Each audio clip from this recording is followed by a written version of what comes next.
यह video news 24 का है, जिसमें पत्रकार द्वारा पूछे गए 2 सवालों का जवाब कंगना रनौत ने बड़ी बेबाकी से दिया, जिसे सुनकर आप भी हैरान रह जाएंगे। आपने कहा 1947 में आजादी भीख में मिली थी। देश के पहले प्रधानमंत्री सुभाष चंद्र बोस थे। फिर आपने एक बार कहा मुंबई पीओके बन गया। आप एक एक करके हाँ ठीक है। तो आपने पहले कहा कि आज़ादी जो है, देखिए हर एक इंसान का एक अपना जीवन होता है, अपना पर्सपेक्टिव होता है।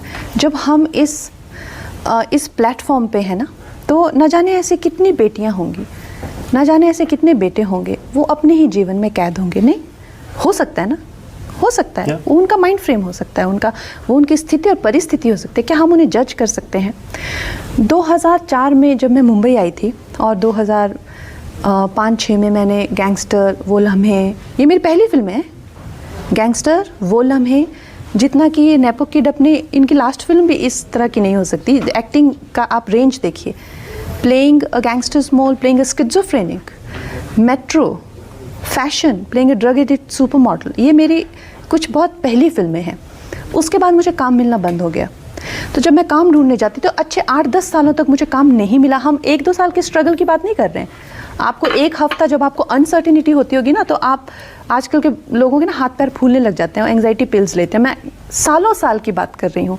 देयर इज़ नो सर्टिनिटी, आप कहाँ जाएंगे, आपका क्या होगा। तो मुझे कहा जाता था आप कुछ ज़्यादा ही अच्छी एक्टिंग करते हैं, आपका बॉलीवुड में कुछ नहीं हो सकता। तो ये एक सामान्य धारणा मेरे बारे में बन गई कि इसके जैसी तो फिल्में ही नहीं बनती। मुझे यहाँ तक कहा जाता था, देखिए कैटरीना को, और ज़्यादा जो विदेशी मूल के जो लोग हैं वो उस टाइम बहुत अच्छा कर रहे, तो विदेशी मूल के लोग हैं। तो मैंने ये, और एक बहुत ही जानी मानी चीज़ है, मैंने अपना बेस अमेरिका शिफ्ट कर लिया। तो मुझे लगा जैसे मुझे देश निकाला मिला हो। मैंने कैलाबिसेस में, उन सब चीज़ों की डॉक्यूमेंटेशन है, कैलाबिसेस में जो है घर खरीदा।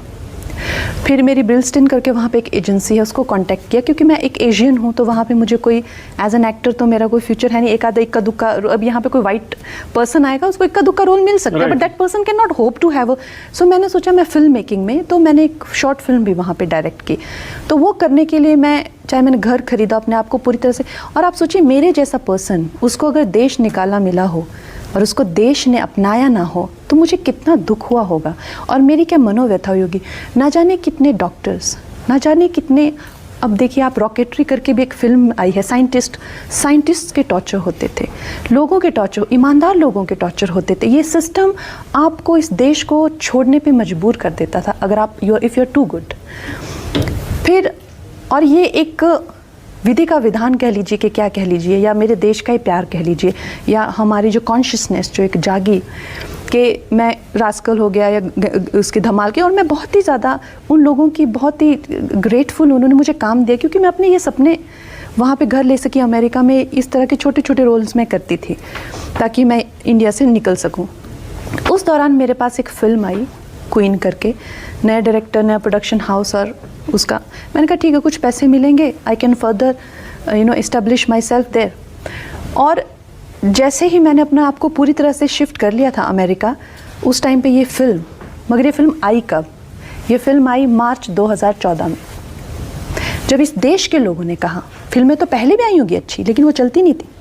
जब इस देश के लोगों ने कहा हमें अब कोई बकवास नहीं, हमें ये महिलाओं की, अपने छोटे शहर के लोगों की, अपनी बेटी की फिल्म, अपने बेटे की फिल्म, अपने मजदूरों की फिल्म, अपनी बहनों की, ऐसी हमें देखनी। बंद करो ये फॉरेनर्स का नाच यहाँ पे, हटाओ ये इटालियन गवर्नमेंट। और नरेंद्र मोदी एक चाय वाला कब बने तो इस देश में मुझे एक आज़ादी मिली, मैं अपने देश में वापस आई। क्यों आप मेरे पर्सपेक्टिव को, क्यों आप इसको नहीं एक्सेप्ट कर सकते?